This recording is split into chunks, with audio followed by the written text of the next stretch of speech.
Hey, my name's May, and today I wanted to do a little check-in about me and myself and the current state of affairs of the union. No, not the union address. Mostly just like kind of what's going on in my life. I wanted to like kind of share with you guys some of those details and maybe we chat a little bit. What am I doing today? Well, today I need to make my breakfast, but I just finished a workout and it was about 35 minutes or so, and I started using the app Trainwell, which used to be called Copilot, but that's the same personal trainer app that Sierra Ann uses, which I'm a fan of hers. I wanted to give it a try because she likes it a lot, and I looked at the prices and it's surprisingly reasonable for what it is, in my personal opinion, because I've tried working with other personal trainers before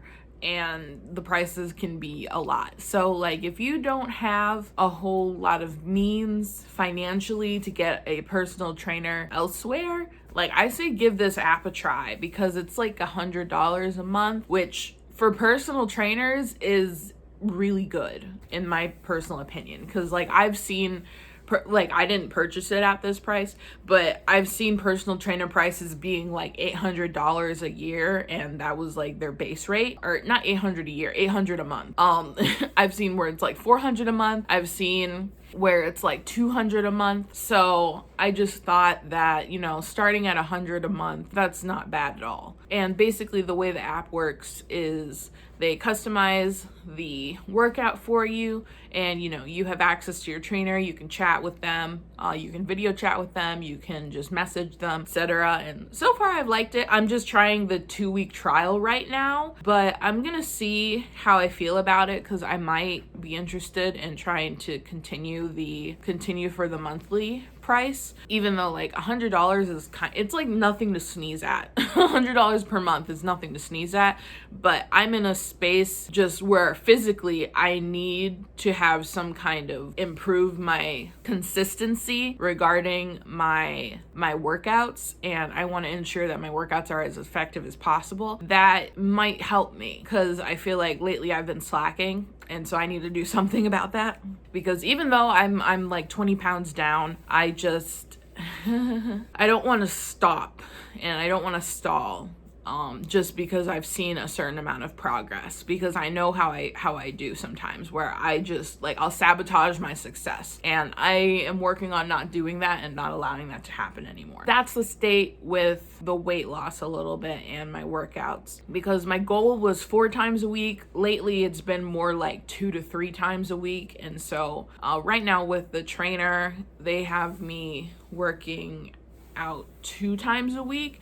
But then I did like a little workout on my own. It was like a little Pilates workout by Katrina Nicole. I like her workouts. I like workouts where the person doing them is also plus sized, because then that just makes me feel a little more accepted. It makes me it makes me feel more seen. And just like, it also usually there's more of a guarantee that it's going to be a low impact workout, because that's what I need right now, is something that's low impact. And also it helps me not fixate, because sometimes I really get nervous. I guess I wouldn't just say get nervous, but sometimes I really fixate on other people's appearances. And I mean, ultimately that ends up meaning that I end up fixating on my own appearance as well. But it is in a kind of a way where it's just like, you see somebody and you think they're conventionally attractive, and then it just has me spiraling sometimes into this thought process of, what I could do to lose weight faster, and it kind of gets extreme.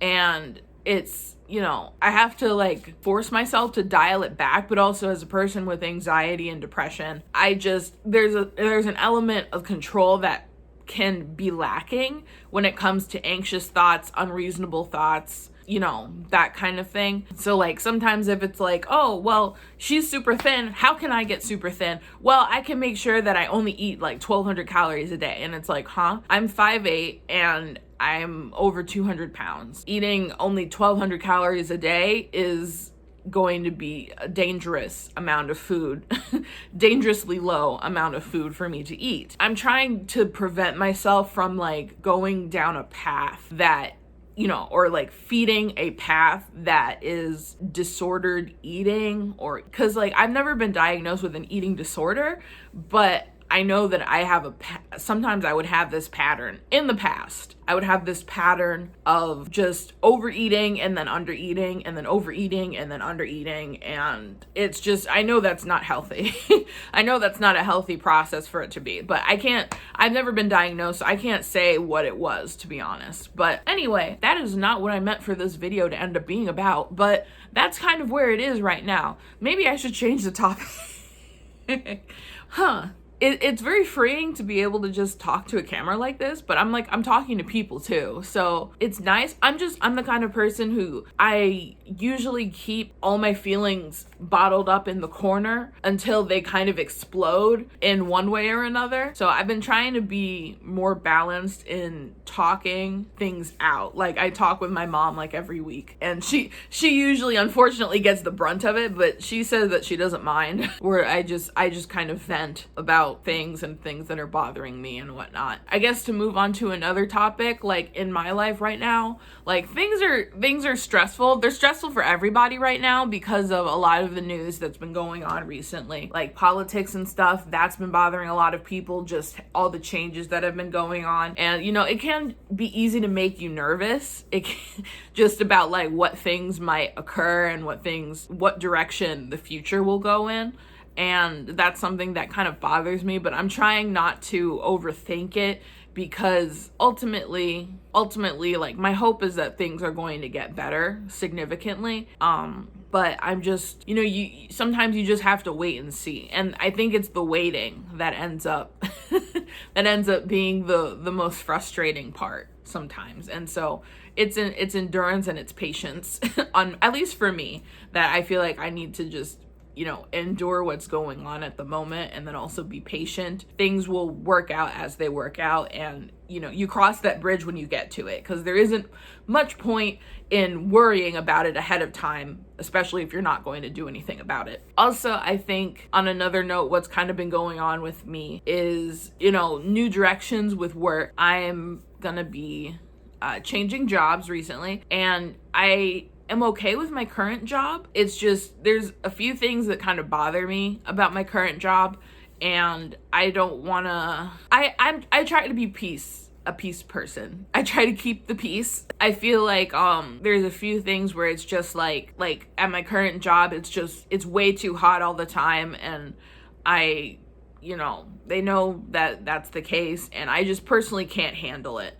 And because it can like I personally just can't handle the heat. Like it'll be like over 80 degrees, like 84 degrees or something in there.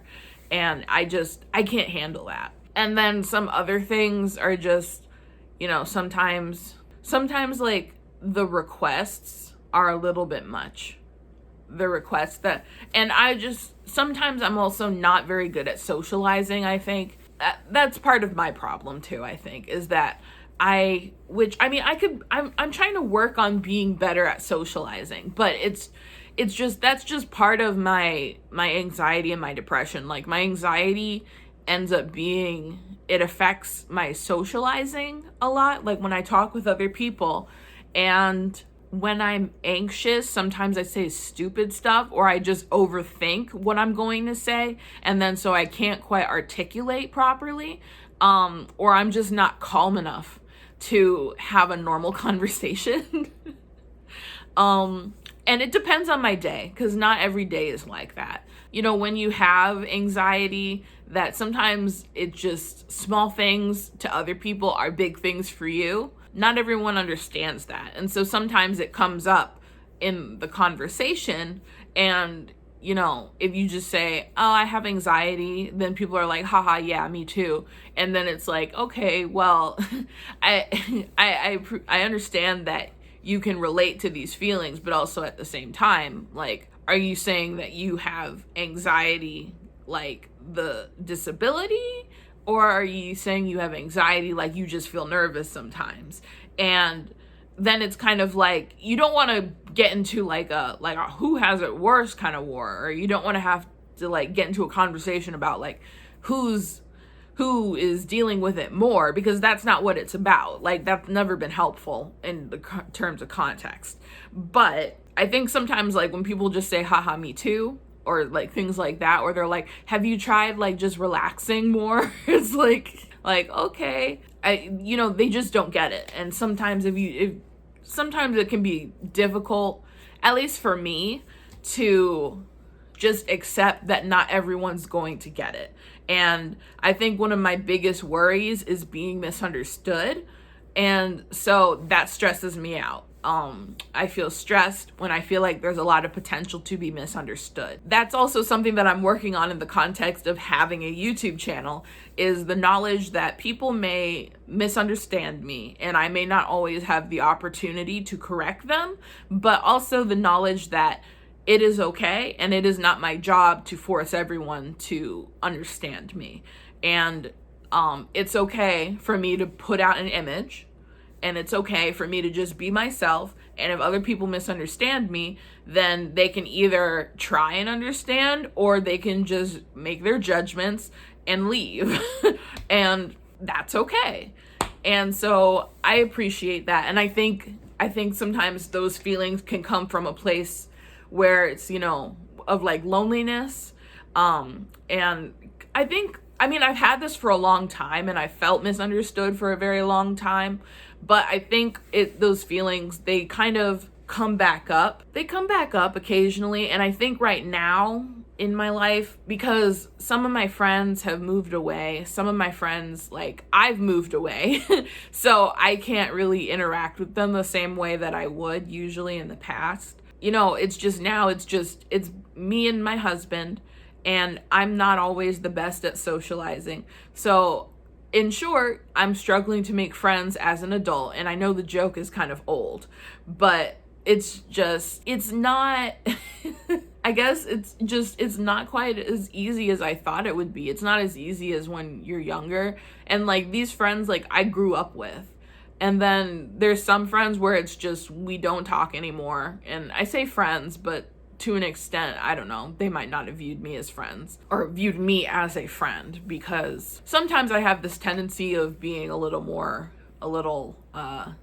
least when I was younger, saying, oh, we're friends, and then the other people don't view us as friends. They're just like, oh, we're acquaintances. Like, oh, I know of that person. What's my point? Oh, right now, it's just I guess I've been a little bit down, and I'm down for multiple reasons, some of which I'll get into. So, like, I think one of the reasons has to do with, I miss my friends, and I need to not be so nervous in the context of trying to make new friends, and just let myself be open. And at the same time, cause like my thing is, like, I used to usually have to feel like I was being fake in order to maintain friendships.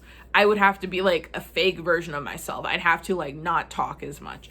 And I am less talkative, I feel like, in certain respects. But if I let myself just talk and talk and talk and talk, like like there has to be balance. There has to be balance, and I think I'm doing better with that balance, but I think I still worry about being accepted, because I feel like being rejected in the context of dealing with a person one-on-one, it just feels different than like somebody who's like on the internet and they just like say whatever and it's like, okay, I don't know you, bye. Like, I get more nervous around acquaintances or people that I'm like, I have the potential to know, versus just complete strangers, which I think is weird. But anyway, moving on. My other stress right now is feeling like when you feel kind of like you failed a little bit. And I try not to be so harsh with myself, but it's just, I'm in a situation right now where it's requiring me to rely a lot on other people. And I don't do that. I'm not accustomed to doing that a lot.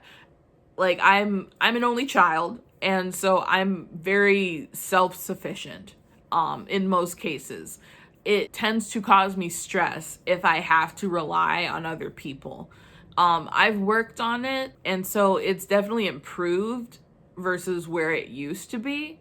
But since I'm in a situation where basically my daily life is in the hands of other people, I'm still working on being accepting to the idea that, we all need help, and needing help is not bad. And if someone's willing to help you, just be appreciative and don't feel bad about it, because they're willing to help you. And so they clearly see that you're worth helping and that it's okay. But sometimes I just have to remind myself of that because I'm not inclined toward that perspective typically. I don't normally think like that. So I'm working on that. Another thing is that my husband's job is kind of a mess right now, and that's been struggling, we've been struggling because of that, but also that's been stressing me out, just because it's been the last month, 2 months, he's been working once a week, and it feels like it has to fall on me to be the person bringing in the most money, and that bothers me and it stresses me out because my job, I already kind of struggle with it with the current hours that I'm making. Just doing more work to bring in more money is just, it's a stressful concept. When you have to just work harder at something that is kind of bothering you, and yet you still have to continue to do more. It's not an easy situation, and it's not a good feeling. So that is also why I'm moving on to a different job, and that job is going to be full-time. And in the meantime, my husband's working on a side job to accommodate the main job that is just not paying him the way they should be and not giving him work the way they should be. And he's also looking into maybe being a trucker, which I think will help solve a lot of our issues. Because truckers tend to get paid pretty well. We're just looking for something that he'll be home every day though. And that's something that he's just been wanting. That's what he wants, is a home daily job. And so we're in the process of looking at some of those, but in the meantime, he has to get his Class A permit to qualify to be a trucker in the first place anyway. So we have a little bit of time before that new job sets in. But it just kind of is what it is right now. And it's been like that for a little bit. And, I'm hopeful that things will improve. And in the meantime, I just try to be grateful for what I do have and, the things that people are doing to help us currently. We very much could not be doing this alone, which doing this in terms of, it just means literally just surviving day to day. We could not be doing this alone right now. So I am appreciative of that. I know that with this new job that I'm going to be going to, it might affect my posting schedule. I'm really gonna try and not have it affect it, but it will definitely require additional, even more effort from me than I was applying before, which I've been trying to post 3 times a week, and I think I've been doing that pretty consistently for at least the last month and a half or so. But it's this new job, it's full-time, and so it's going to require a lot more of my time. So I haven't quite decided if I'm going to keep trying for 3 times a week or if I'm going to move down to once a week. Let me know what you prefer, if you really like the 3 times a week videos or just doing once a week, because I wouldn't say YouTube is hard for me, but what I would say is that sometimes when you look at the numbers, too much that it can be depressing for me. And so I need to work on not, focusing too heavily on what my view count is, and just appreciate the view count as it is. And appreciate that these people are watching, these people are commenting, just enjoy that as it is. I have some videos coming up, at least some plans for some videos coming up that I think you guys are gonna enjoy. And let me know how you felt about this kind of video and what kind of videos you'd be interested in seeing in the future. And thanks for listening to me ramble and kind of vent, because it's rough out here for everybody right now. Don't forget to like the video, to subscribe to the channel, to comment if your thoughts on this kind of video, and I will see you in the next one. Bye.